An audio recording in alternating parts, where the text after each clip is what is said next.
Welcome to our video journey where we explore the fascinating world of pronunciation, unraveling the mysteries behind each word and its usage.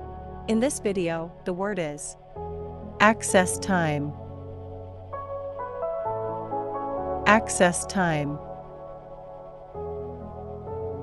Access time.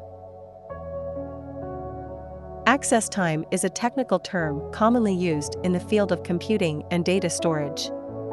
It refers to the time it takes for a computer or storage device to locate and retrieve data from a specific location, such as a hard drive, solid-state drive, or other storage media. Here are some examples. Example number 1. Reducing access time is essential for improving the responsiveness of database applications, especially when handling large datasets. Why access time is used in example number 1. Access time is mentioned in the context of database applications, emphasizing the importance of fast data retrieval to enhance application responsiveness. Example number 2. The IT team optimized the server storage system to minimize access times, ensuring quicker access to critical files.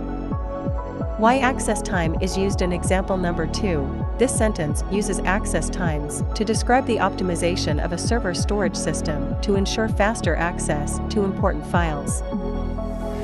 Stay tuned for more linguistic wonders and join us in unlocking the magic of language. Thanks for watching, and until next time, keep speaking, writing, and embracing the beauty of words.